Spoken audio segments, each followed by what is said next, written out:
I'm Corbett Wall with DV Auction, here with your cattle market summary for the week ending November the 24th, brought to you in part by the International Brangus Breeders Association. Do you want structurally sound cattle? Unlike some breeds, Brangus breeders haven't chased fads or single trait selection, which negatively affects an animal's structure. The International Brangus Breeders Association encourages you to go Brangus this sale season. For more information or to find a breeder near you, visit gobrangus.com. The wrap up of the holiday market from the Thanksgiving holiday there, very light feeder runs there, just some early week deals, and then it really tailed off hard there except for a couple of specials. The fat cattle market was actually pretty active and started early in the week and got wrapped up, although not at heavy volume there either.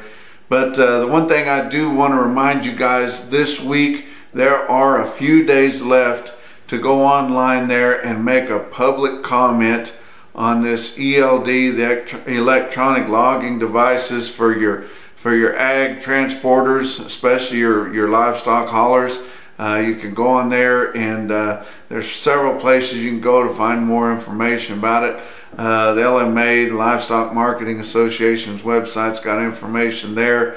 There's a lot of places to go on there that'll take you to where you need to go to make a public comment on there. Right now we've just got kind of a 90-day reprieve there from the December 18th when it's supposed to go into effect, or which it is going to go into effect for all other truckers besides your ag haulers. But they're really just giving that 90 days for your agriculture guys to get more familiar with what the regulations are going to be. But if they could get enough public comment, it could sway the waters enough to make some exceptions for livestock haulers, and we sure need that because it is going to negatively affect our industry in a big way.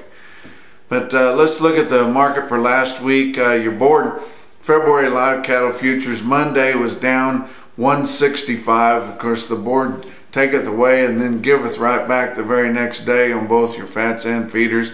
Tuesday was up $1.02. Wednesday was up $1.42. Of course, it was closed on Thursday due to Thanksgiving.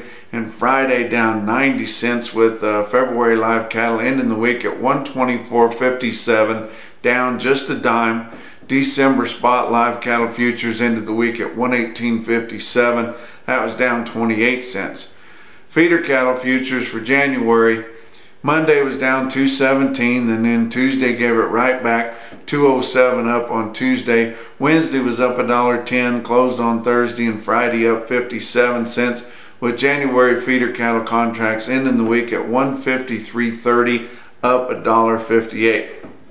Now, I said your fat cattle trade did take place early on in the week there, and we had decent movement for a holiday week, but still about your second week of light movement, which I'm saying is going to be harder on the packers than it is your feeders.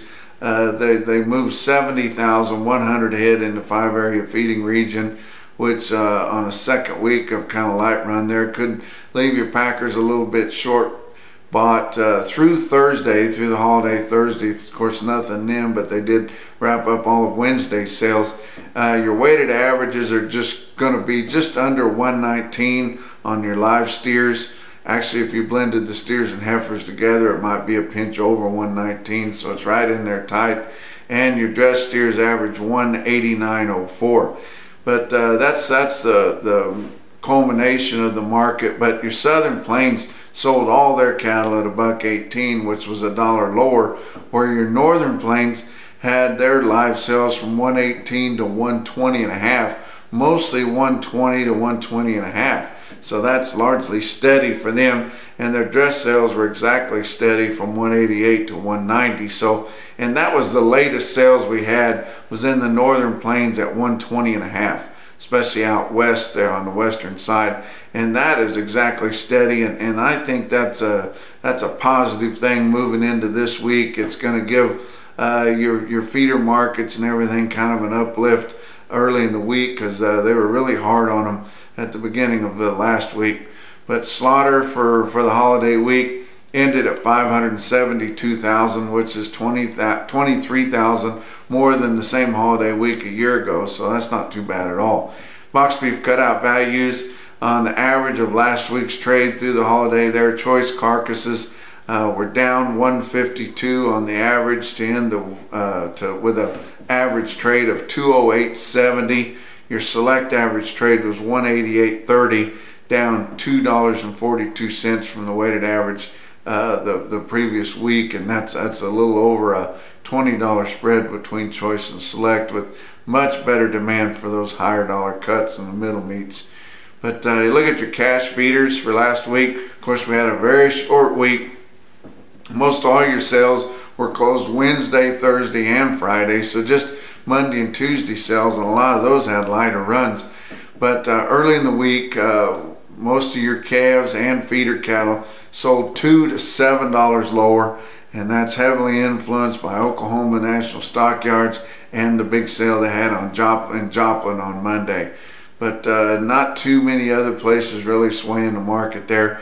The one exception on that 2 to 7 lower was Pee-wee steer calves weighing under 500 pounds, and they were higher in most spots.